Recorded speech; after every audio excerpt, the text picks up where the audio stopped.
Good evening, everyone. I hope that everyone's having a good, safe, and healthy Monday night. My name is Alan Smason. I am the host for NOLA Theatre Talk.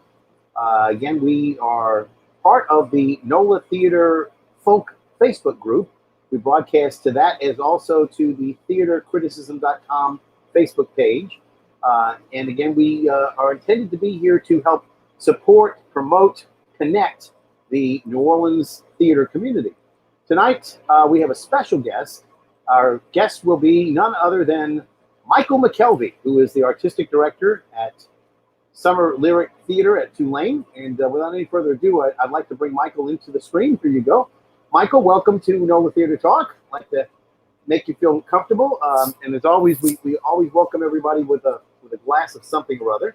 I don't know what you're having. That is some sort of a wine. I'm having some, I don't know, some white wine.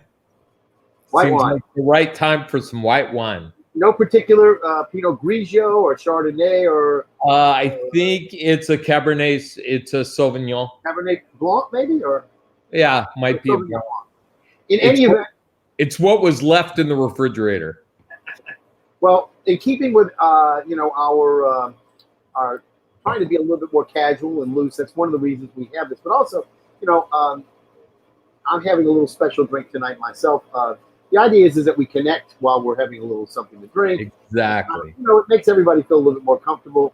It doesn't have to be alcoholic, and I tell people that one of the things about these sort of encounters is that it does not have to have anything to do with alcohol. If you're working your program or for some reason you're observing Lent, I'm not going to be the one to make you break your faith and your vow. However, I remember that when I was stuck literally in Cleveland over the time of the vast migration from let's say, New Orleans at the time after Hurricane Katrina, I connected to New Orleans every morning with a cup of coffee and chicory and a Sazerac at night. And let me tell you, trying to find the ingredients for a Sazerac was particularly difficult there. So tonight I'm having actually a 21-year-old Chivas. This is called Royal Salute. And normally I wouldn't partake of it, but I ran out of time. I was going to make a special for New Orleans absinthe that I was going to have so you can share and show you how the absinthe is made. I'll do that at a future broadcast. So far I have not had to repeat drinks. So I'm trying to keep myself honest in that regard. But every now and then I may go back to my old faithful, as it were, which is the Sazerac, because I do enjoy the tradition of the Sazerac and the cocktail, etc. Now, Michael, you have been in New Orleans how long now? This is my 5th year. And so you're getting almost a quick lesson when you got here, I guess, as to what New Orleans culture is about. Sazeracs were for me, an introduction to the history of cocktails. But you had to have a quick instruction, as it were, on theater in New Orleans, and particularly Summer Lyric. Yeah. No, it was a big learning curve. So now you hailed from Austin prior to coming here. I actually am from Los Angeles. Okay. Lived in Dallas, then moved to Austin, spent a huge part of my career in Austin, then moved to Pittsburgh to teach, and then I moved here. Okay. That's a lot to take all in at one time. It's a lot. So Los Angeles was the city of birth. I lived there till I think I was 22. Okay. That's where all my family is and everything. And where did you go to college? I went to Cal State Northridge, so right there in San Fernando Valley, then SMU for my master's and University of Texas for my doctorate. Okay. And then Austin, you said came after Pittsburgh. No, Austin came before Pittsburgh. Okay, so I know you had such a great connection. I assume that you came straight from there. But Pittsburgh was where you were immediately prior to... Yeah, no, I was in Austin. Then when I moved to Pittsburgh, I still had my theater company in Austin running, I2. So I was still, every summer, I was still back in Austin. Right. I remember talking to you about that, and I just assumed that you had left Austin and just left everything in place. But you actually left Austin and left everything in place and went to Pittsburgh, and then you came. Okay. That's a revelation. I didn't realize that. And again, Pittsburgh, the home of August Wilson. And did you actually get a chance to? He's already passed when you moved up there. Or he had already passed. I've been to the August Wilson Center. Yeah. I mean, he's a legend, and especially in that city. So. Yeah. But of course, growing up in Los Angeles, you were obviously exposed to a lot of the film heroes, if you will, all of that. So tell me a little bit about, because I remember, of course, that like Sunset Boulevard premiered in Los Angeles before it went to Broadway, as I recall, that Lynn Close. Right. So tell me a little bit about the history of Los Angeles. I mean, do they have a very strong theater community there? I mean, they do. LA is so spread out that it makes it difficult. There's no real art center of the city because the city geographically is just so gigantic. I mean, there's Mark Taper Forum, there's the Amundsen, there's the Music Center with all those great theaters there, but there's a good live theater network around the city. And then it's one of the first places that tours will go and sit down in LA. I mean, Phantom came there, I think sat down for about 3 years. Mm-hmm. And that's where Michael Crawford went after Broadway. So I got to see him do it. Yeah. And then I got to see Robert Guillaume do it. So that was cool. Do you remember what your first theater experience was, actually going into a theater and seeing, the scenery change? I mean, the first theater I can remember was the Shrine Auditorium, where they used to do the Academy Awards. I'm a Shriner, I know. Yeah, and I saw an opera there when I was just a kid, and I didn't know what the heck I was watching. And then later I ended up being an opera singer. But I think the first show, it sounds cheesy, was Cats, honestly, because they moved Cats into the Schubert, which is just this beautiful theater in LA. It's also where Chorus Line played, and I saw Chorus Line there. And then they completely gutted the theater for Cats and transformed it. And that's when I saw visually what you could do with theater. Yeah. So there's Chorus Line with this bare stage, and then next time I'm in there, it's seeing Cats where it doesn't even look like the same space. Right. So. Well, of course, I invited a few other people to drop by tonight, and I'm not saying who yet. I did not invite Brian. Brian was in here, but of course Brian had been involved with Brian Batt, of course. And it's a show that I think has a lot of special memories for a lot of people. So you're not alone in that. Of course, I think it was a little bit of shock value this past year when they came out with the movie, which was a bit frightening. What were they thinking? It was definitely an experience like I have rarely had. Yeah, I can well imagine. So, Michael, again, you had the good experience of growing up. Do you have any brothers and sisters that shared a common theater background with you, or were you? No. My older half brother is a school principal and an athletic director. And then my dad was a big film. He was a big reader, loved like Mario Puzo novels, all that. It was my mom. My mom was really the big theater fiend. She loved it. She loved music. So she's the one that got me involved in everything. I played the bassoon. I sang for the California Boys Choir. She just trucked me around. The only thing I was really, really awful at in the arts was painting. I was terrible. And then dance has never been my favorite thing in the world just because I'm a big guy, but I appreciate it immensely. But you can always have supporting dance around you. That's I have the utmost respect for dancers because I can't do that. I wanted to surprise you a little bit, and this is not going to be a big surprise, but if you notice, you have your logo now suspended above you for Summer Lyric Theater. And again, to make everybody feel a little bit more, I would say comfortable. I have this, which is the overlay, but we're going to actually go one better and sort of stick it right behind us as we as we move into that, we're going to see if we can get that to show up there. There we go. Oh, look how fancy we so are. we're actually in the Summer Lyric Dixon Hall Auditorium, so we can continue our conversation there. I wanted to go over, the rich history of Summer Lyric Theater. They had their 50th anniversary, and I know I bought the book, and unfortunately, in the hole that my house has sometimes become, it goes into it, it never comes out. I know it's here. I was going to go leaf through the book with you, but it's probably just as well. Maybe God really wants me to talk with you about it rather than look in the book and be diverted from my attention. So when you first were contacted, or when you contacted Tulane about the position, how did you hear about artistic director being available after Michael Howard?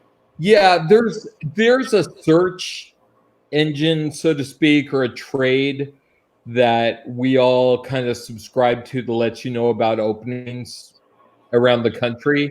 And at the time, I had been at Point Park University, and I kind of did what I wanted to do at Point Park. I mean, they're a nationally known musical theater program. I was there to kind of bring some order to their vocal program. And I did, and I loved it. I also went there to mentor under a director, Jack Allison, who's passed away now. But I got to work with Jack. It was a wonderful experience. But I had been an artistic director for a smaller company, and I really wanted to kind of flex my muscles. And it was due to the urging of Jack Allison and also Ron Lindblom, our artistic director of the Playhouse at Point Park, that they encouraged me to go for it. And I guess when you got accepted, I'm sure there was an audition or some sort of interview process that you had to go through and get vetted, etc. Yeah. And how long did you know you had the position and have to be quiet about it before they finally made the announcement? Was it quick, or did you have to sit on it for a while? It was funny because they advertised it very late in the year, and I had already been offered a job from another school, and I was waiting for Tulane to call me if they were going to hire me. So yeah, it was a little precarious because these searches take a long time. They take months. So I went through a phone interview. I came out for an in-person interview. While I had the in-person interview, I interviewed with the school, with Tulane, and then I had to interview with the Summer Lyric Steering Committee. So there was an extra step for me in the process. But yeah, I mean, they vetted me. It took about, I don't know, a couple of weeks, 3 weeks. And then they let me know, and it was really close to the end of the semester. So I felt bad because I had to tell Point Park so late, but it was a wonderful opportunity. Yeah, I was very grateful to Leonard Ravon, who was our chair at the time, and the steering committee, because they're the ones that made the ultimate decision. So tell me, if you can, a little bit also about Summer Lyric. I mean, it has a national reputation, does it not? Mm-hmm. Yeah, friends of mine knew about it when I was in Pittsburgh. I have a very good friend of mine who's a Broadway producer, lawyer, and everything. And I told him about the job, and he checked it out, and he said from the people he knew, we had a really good reputation, and he thought I'd be a good fit for the company because of my love for classic musical theater. And yeah. Well, again, one of the things that we need to remind everybody about is that Summer Lyric Theater at Tulane, despite its name, is not part of the theater department at Tulane. It is part of the music department. We are part of the musical theater major. The BFA in musical theater is part of the music department. So is the MFA in musical theater. And people just automatically think, oh, it's theater. Therefore, they pick up the phone. They call the theater department. What is this story that you've got on?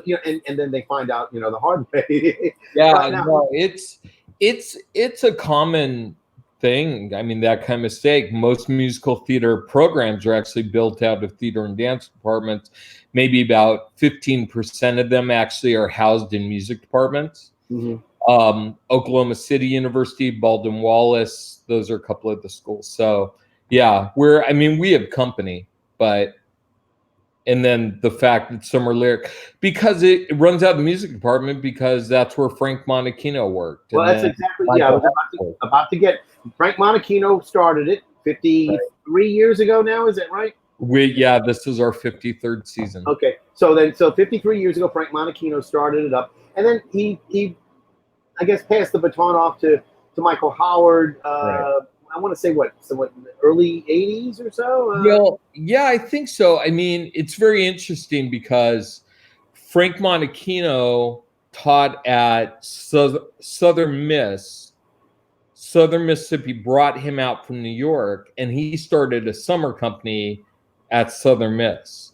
And then Tulane brought him to campus to basically do the same thing. But he had all these wonderful students at Southern Mississippi, and so he brought them with him when he started producing shows at Tulane. So that's what we get. We call it the Mississippi Mafia. Yeah. So like Michael Howard and Beverly Trask and Elton Gino. Barbara Workman, who has been the chair of our steering committee for more years than I can name. She's from Mississippi. She knew all of them there. The tradition at Southern Mississippi, has been that they've had a lot of talent that's come through there.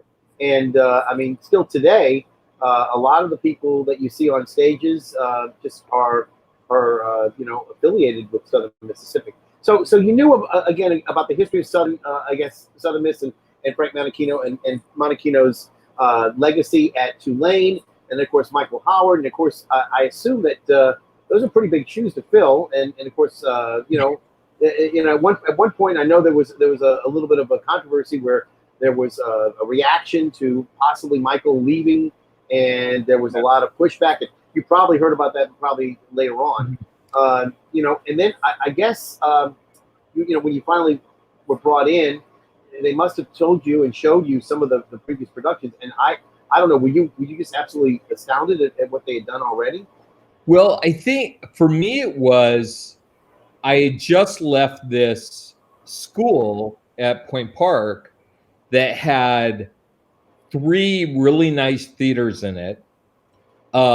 One of them was built out of an old Jewish synagogue, actually. Craziest acoustics you'll ever see. I mean, now Point Park has like a $50 million performing arts center, so that's been torn down. But yeah, I had heard about these huge productions, and then I walked into Dixon Hall and I was like, how? Because there's no backstage, there's no wing space. No wing space, yeah. There's not, it was shocking to me. There's no real orchestra pit, but everybody just talks about this Summer Lyric Orchestra. And I was just mesmerized in how are they doing this? So I watched some video, and I was just really blown away by what they were able to do within that space. So I still am. I'm still kind of shocked what we pull off. So, and you're able to actually, learn a lot about the history, but also some of the people who were already in place when you got there. I'm talking about Diane Lala, who, of course, a great choreographer and director in her own right, teaches at the University of Cincinnati's Conservatory. Yeah. And again, along with her comes the other part of the package, Robert Pavlovich, who's not, anything to sneeze at as well. He's certainly a great actor in his own right. Had participated, this last week with the Maryland God reading that we had, and he's, just, a great actor to have in any production. And so you've got, that is a total package.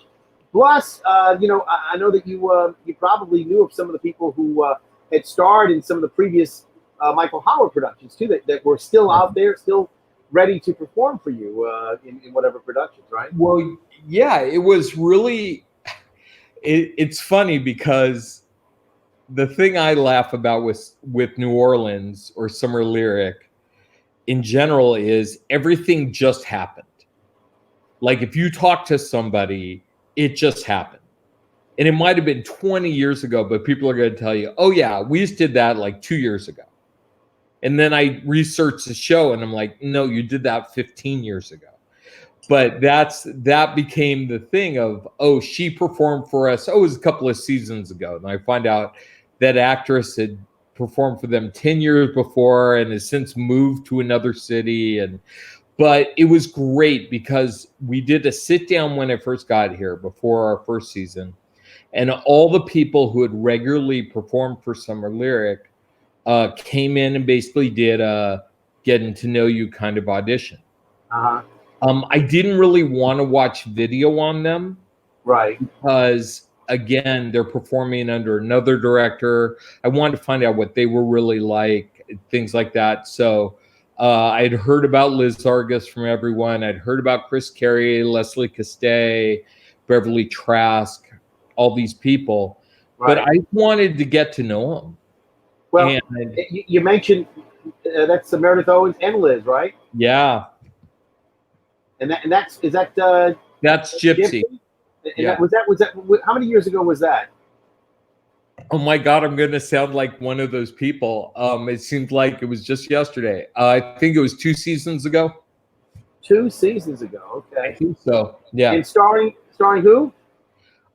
There she is, my buddy Liz Argus, right there. Yeah. Yeah. How you doing, Liz? All right, I think there we go. I muted you. Yeah, I'm sorry because you're laughing. It's a surprise. You started laughing. Michael didn't probably pay any attention to it, but you started laughing. I said, "There she is." All right, I get you back out now. Again, Liz Argus, and again, Liz, you must have had just the most amazing, storied career, doing all these wonderful lead roles, and you're still doing it. It's amazing. I remember Victor Victoria, and I mean, just. I could start to reel them off, but I think you can probably remember a little bit better than me. Tulane, Summer Lyric, and Liz Argus were almost synonymous, just with every major role. So I'm glad that you could be with us tonight and talk a little bit about with Michael and his legacy. Well, I'm glad to be here, Michael. I have to tell you, I've been sitting behind the backstage listening to your stories, and I've really enjoyed hearing about your life. These are aspects of your life I didn't know anything about. Well, thanks. I don't know. I don't get a chance to talk about myself, so I try not to talk about myself. So, Liz, what if you could? I know that they're both different, but what is it that strikes you about working with Michael as opposed to working with perhaps the other Michael Howard? Was there a difference in the way that they get things organized? Is it more or less the same thing or different? Well, I mean, they're 2 very different human beings. I would say that with Michael McKelvey, I didn't have a long history of having been his student. So working with Michael McKelvey has been more like working with a peer, somebody with whom I started basically on the same level. Yeah. I think I've enjoyed the heck out of working with Michael McKelvey. We tend to be somewhat telepathic in the way we work together. I think we have all of the same instincts about what works and what doesn't work. Yeah. I have always been a director's actor. I'm not very good at directing myself. So I've always depended on a director to see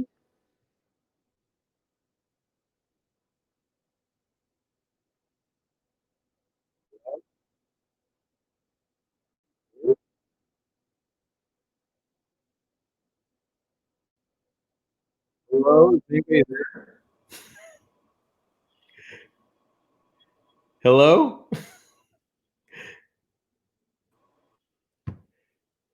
Just hold on. Is it just you and me? Hold on a second. All right. Oh, the internet.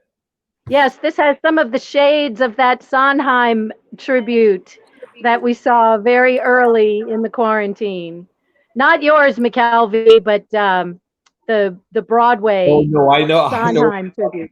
No, that's why we pre-recorded everything. That's right. Sometimes these things go crazy, and the platform just started. I was trying to move people in and out, and I don't teach me to do that, but sometimes it's easier to do it the other way. All right, so you were saying, they're two completely different people, and I heard everything you were saying. So, but again, Michael, in terms of the numbers of people that you have to go to, as I say, the lead ladies. I mean, Liz is I'm sure one of the top people that you've got in your stable. But one of the things also that you, I guess, have to do from time to time is also develop new voices to bring up. So Liz, is that sort of part of the charm, or maybe the fear that you have that perhaps somebody will come along and take those leading lady roles away, or is it just part of the business? It's part of the business, and I have to tell you that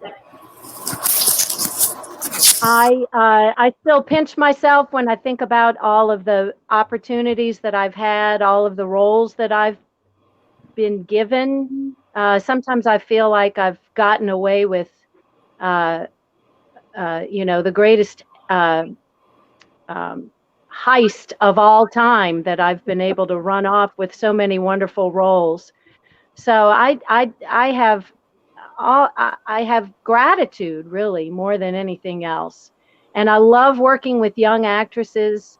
I am a teacher, and so I do approach what I do, even when I'm rehearsing for a show. If there's someone who's younger than me and who is growing into her own boots, I always feel really, really privileged and very lucky to be a part of the mentoring process. So it's just a natural part of life to age, and to age out of roles. Yeah. And to age into new, older roles, and to stand aside, and to let the next generation come up. This is the way it works. Yeah. Well, we really appreciate you being here, because I think that Summer Lyric has always had a special place in my heart. I know that there are a lot of people who have sort of taken it as their own special project. People who've been involved with it for a long time. Linda Mintz comes first to mind, but there are a lot of people aside from her who've worked on executive boards, etc.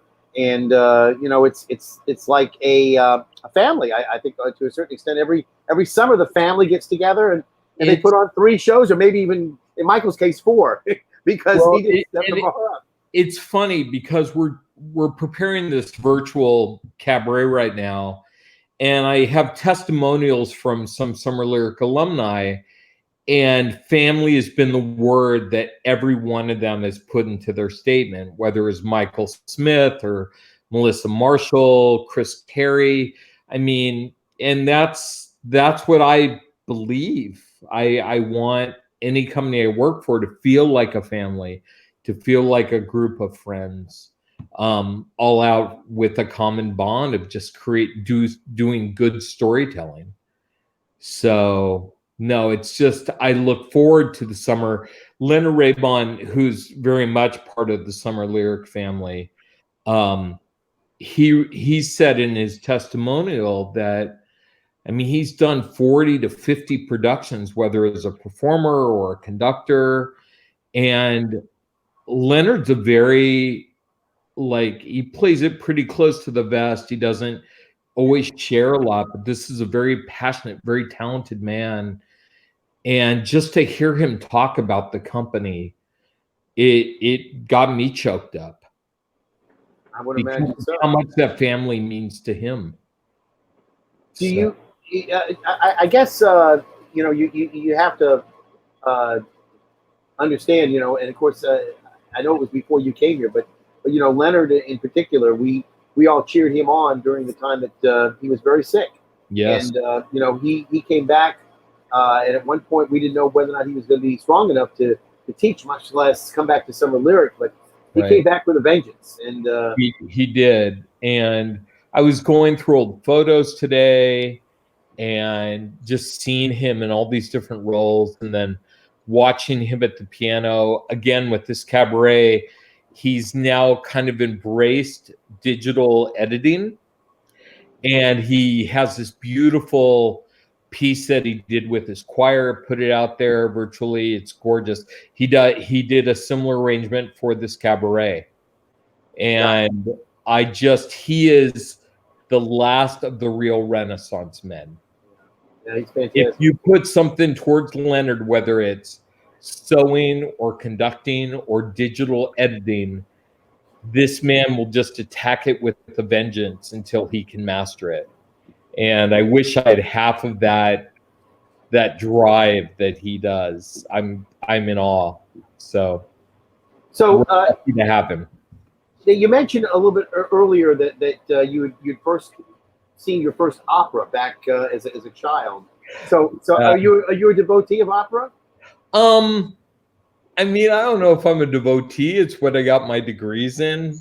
It's what I sang for the better part of my life. I love it. I teach it.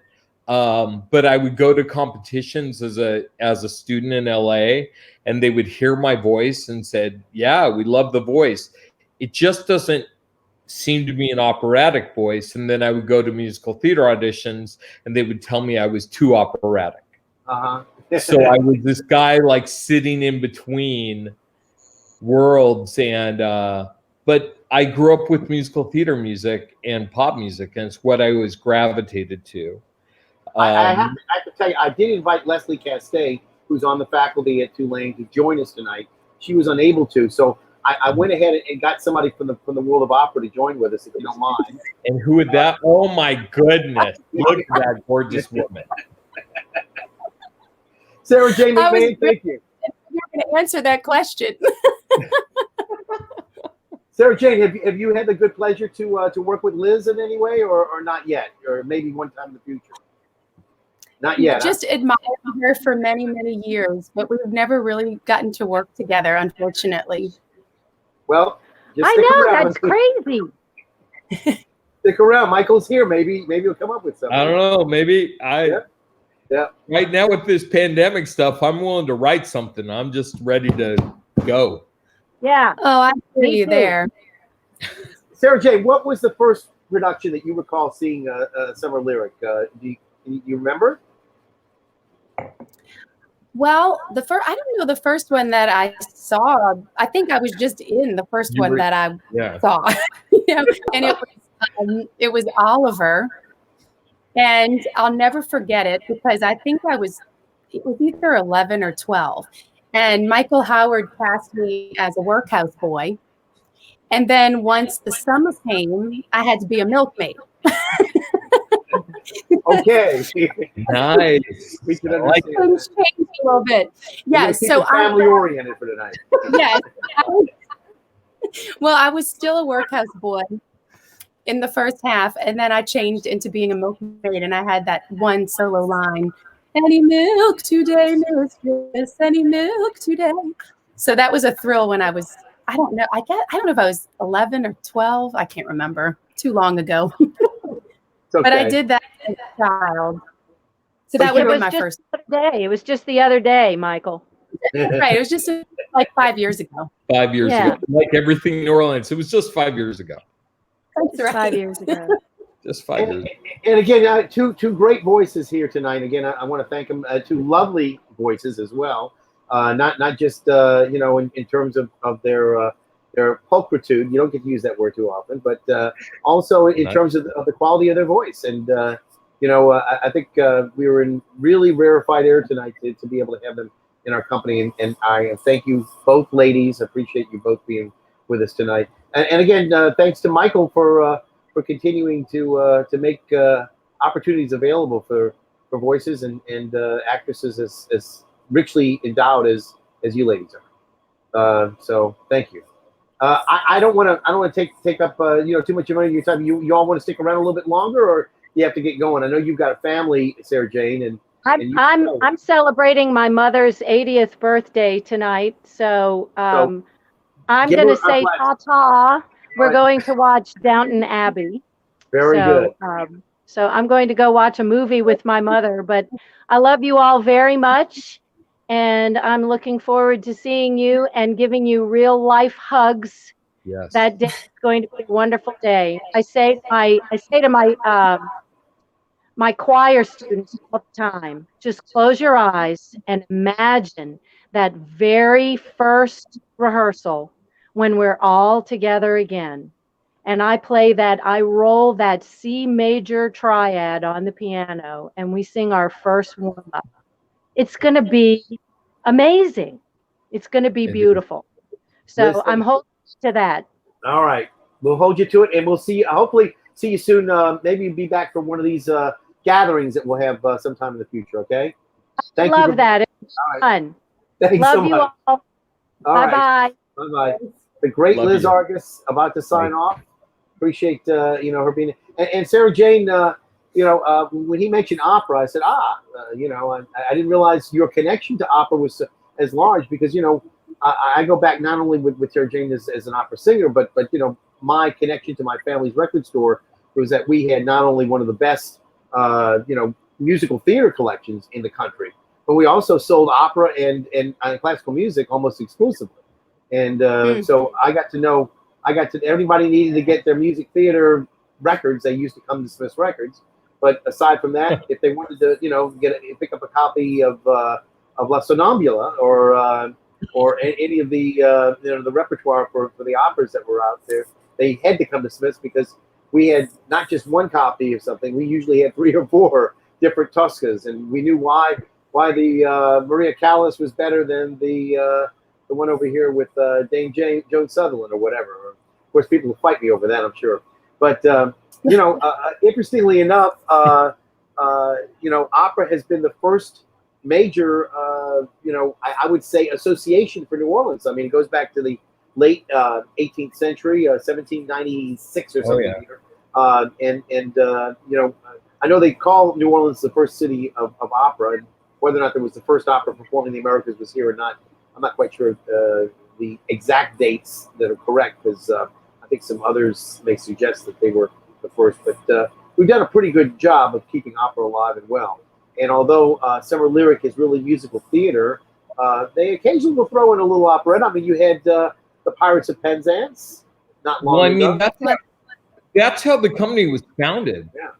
The company was founded on operetta.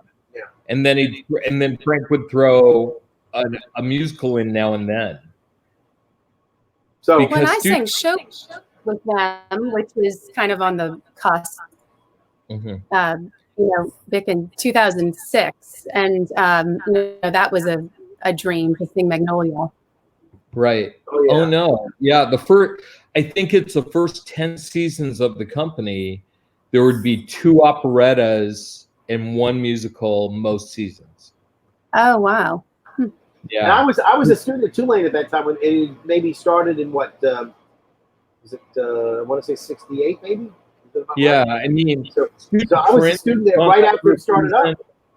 Yeah, Student Prince was on the first season. Love Student. Yeah, I went through all these today. But yeah, I mean, there's lots of productions of Mikado, HMS Pinafore, New Moon, which is one of my favorites. That was in the first 10 seasons. Yeah. Romberg. No, I didn't like if I could produce a desert song and get enough people to see it, we'd do it in a heartbeat. Yeah. I'm a huge operetta fan. So. And the other one, like the Chocolate Soldier, we never ever see that anymore. They did Chocolate Soldier, Merry Widow. Yeah. Lehar. Yeah, I mean, lesser known. I don't think there was a Grand Duchess in there, but do you think, Michael, that maybe people just have grown past that they were expecting musical theater as opposed to operettas now, and that they'll not be as happy with it, or what? I think it's what the audience is, because I found that once Michael Howard kind of took over the company, and you're not going to find a bigger lover of opera or operetta there were more musicals being done because they sold better. And then the company, that's kind of how they stayed that course, because you got to keep the doors open. But like Pirates, I was glad we were able to do that last season. And it sold okay. But again, it's hard because a lot of people don't know these titles. I mean, Sarah Jane and I see Desert Song and she's like, oh my God. Right. But that's why we started the Lagniappe concerts to this season, so we can get an opportunity to not only do operetta, but really early musical theater that people have forgotten about. Right. Well, we did do the Gilbert and Sullivan, and I hope that you'll be able to do more Gilbert and Sullivan in the future. Right. It's always been a big crowd pleaser. Sarah Jane, I need to ask you, what are you drinking tonight? Did you bring a drink? I'm bored. It's just water, but I use it as an opportunity to use a beautiful glass. I just want to make sure you're not the first person to not bring a drink, because we haven't had anybody forget to bring a drink. That's no, I brought it. That's boring. That's okay. It's in a fancy glass, and that's what counts. Michael, try to get to the camera. I think your camera, your lens is starting to fade a little bit. We need to get you a little closer. You know, we're ready for your close-up, Mr. DeMille. Yeah, just a little bit closer, because for some reason you're starting to fade there. Anyway, Sarah Jane, I want to thank you for being here with us tonight. I've got a bunch of pictures from some of the productions that Michael's done, and also we wanted to talk a little bit about NOLA Day, which is not necessarily something that's up your operatic aisle, so to speak. Well, she's part of our Give NOLA Day experience. Yeah, and part of that is that you're all going to have tomorrow 2 o'clock, I believe, is when it starts. Is that 2 right? 2 o'clock and 7 o'clock. We're going to stream it twice. Oh, great! So people who give get a chance to see it, but people who don't, everybody gets a chance to see it. So people who don't are made guilty and want to give more after they see it. That's what we understand. They're like, why didn't we give to this company that breaks their butts to do this 2.5-hour concert virtually? That's insane. We should give them money. Okay. So, Michael, how does it work? If it's live streamed, will they be able to see it later, or is it only going to be? So once it goes through on YouTube, it'll probably stay up on YouTube, and then once it goes through on Facebook Live, it'll stay there on our page. Okay. Great. So like this for years to come. Yeah. This broadcast live streams, and then when it's over with, it gets archived not only on the NOLA Theater Facebook group, but also on the theatercriticism.com Facebook page. Now, again, not theatercriticism.com. I keep telling everybody that that's a separate website I created, but has nothing to do with our Facebook page, which is the social media aspect of theatercriticism.com, so we can promote what has been published on it. So anyway, I appreciate Sarah Jane you being with us tonight. We got a bunch of pictures that I wanted to catch up with Michael, and also talk about the holiday. So if I may, I want to thank you for being with us, and I'm going to hopefully hold you to this, if I may. We will get together, and it'll be a time when we'll talk about you and your career and some of the things going on in your life at a future date to be determined, okay? Now that I got you here. How nice. Thank you so much. Okay. All right. Her career is far more interesting than mine. So. Well, I'm not going to argue with her because she's far more beautiful than I deserve to have someone in my room tonight. So thank you. All right. And Liz, too. Appreciate it. Well, I hope y'all are doing well during this time. See you soon. You too. All right. My best to everybody in the family. Okay. Thanks. Sarah Jane McMahon, ladies and gentlemen. She again, a great star. So Michael, again, several of the pieces that you had that you lent me, so to speak, that I could talk about. I wanted to sort of show off some of the things that you've done, and these are sort of recent. These are not all, I already showed the Gypsy that we mentioned with Liz and Meredith Owens there, and again that was great. But I know you also showed off this particular one, which is of course from Hairspray, which is just on the recent The Shows Must Go On, the Hairspray Live, and again was a big I guess you might say a big treat this last Friday, Saturday, and Sunday on the YouTube channel.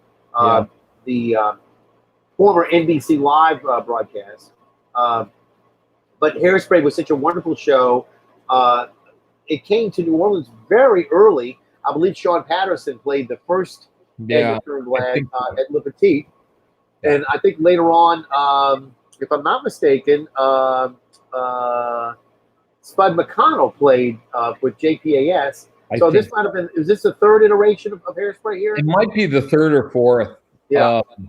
Because, you know, I don't remember if anybody else smaller did it. You know, there's possible somebody. Yeah, I don't know. In a high school. But you know, Mark Shaman is someone I know through Facebook, and I've met him in public, and you know, somebody we kind of know, a lot of friends, etc.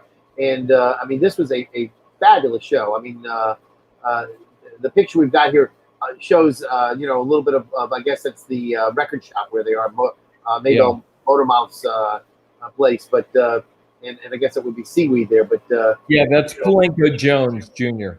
And of course, he succeeded in his own right as a choreographer and doing some other fantastic work on stage. I remember him being involved with several productions, and it would do him a disservice to just mention one or two. But he's been around and doing some fantastic work as well. But you know, the dance sequences. I mean, a lot of what you're showing me now. I mean, this is Thoroughly Modern Millie, right? Yep. And this young lady was new to the scene. Again, a fantastic job that she did, which is again the vehicle that actually introduced Sutton Foster into a leading role.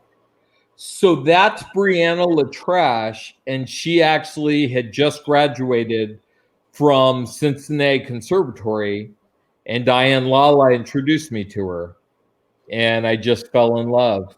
Yeah, she's what's not to love? Now, and then she went right from us. She moved to New York. She got a couple of national tours. Brianna's doing great. Yeah. And you speak about national tours. They came here not that long ago, but you know, you were able actually to put one of my favorite musicals, and I know not everybody loved it.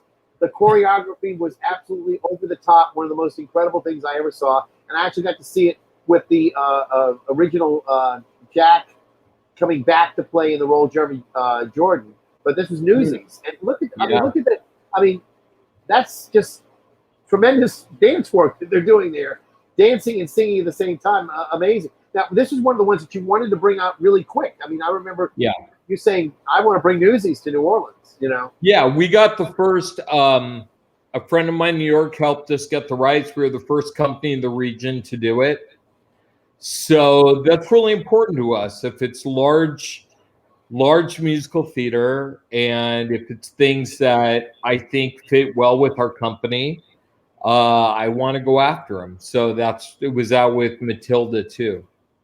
And you mentioned it, so I guess the best thing I could do at this stage of the game is to bring that one out too. This is Matilda. Yeah. Now again, who do we have there? That's Craig Garrick Howe, and then Savannah Fushi. And I didn't bring Kelly on tonight, Gordon Kirk. But I think Samantha and Kelly were on earlier when I had actually had them on when they were talking about Rivertown Theaters. Yeah.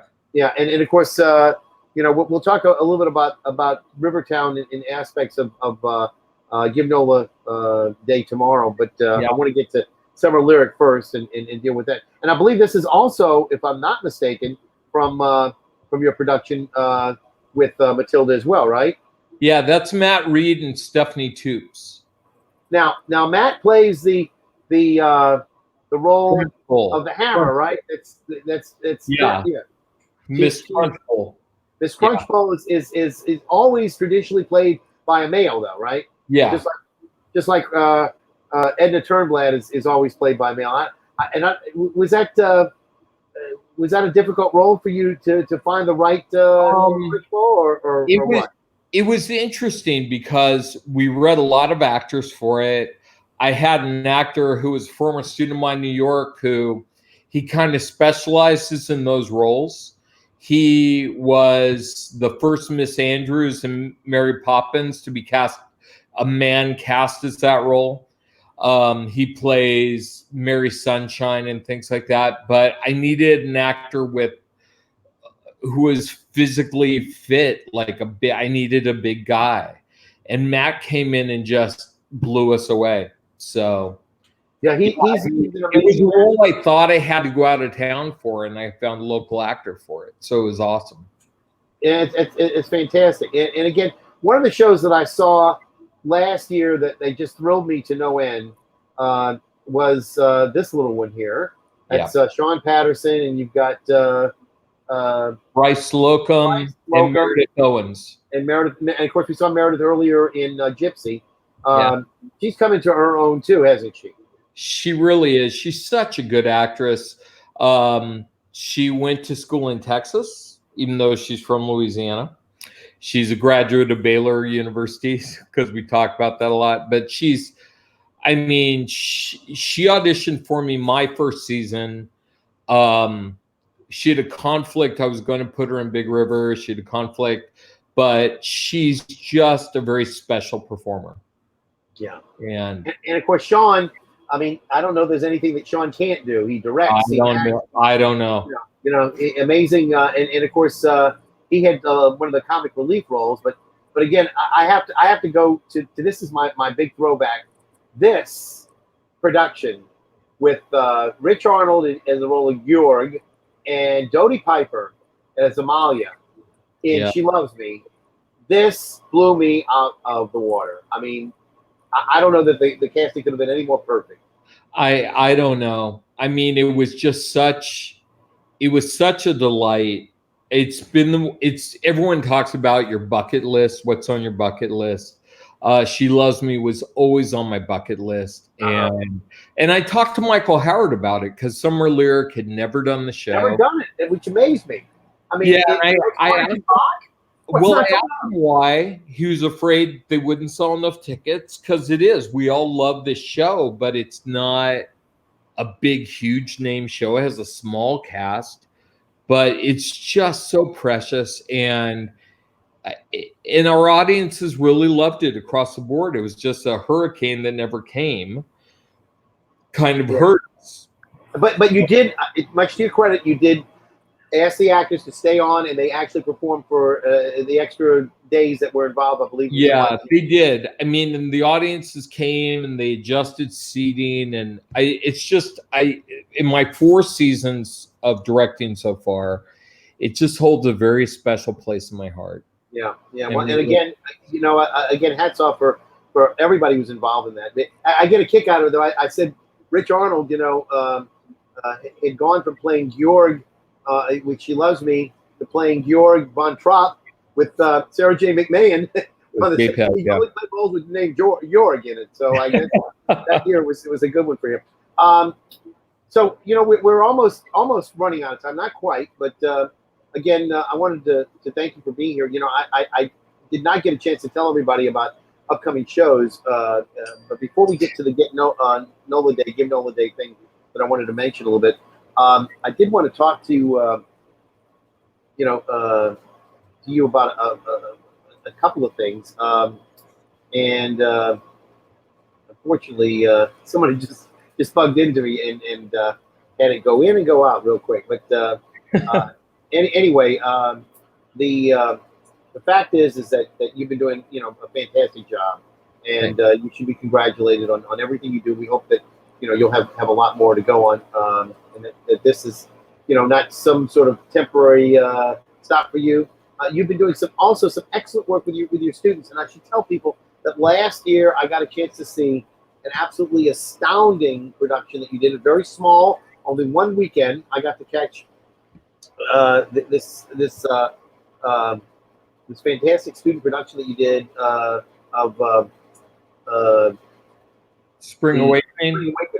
And I'm thinking that I've seen Spring Awakening several times, but I even in just the small bare staging that you had, it was just so emotional because it was so real and reactive for all of these students who were about the same age as what these kids were, and it was just so heartfelt. And I know you appreciated them giving it their all too. I mean, just amazing work there.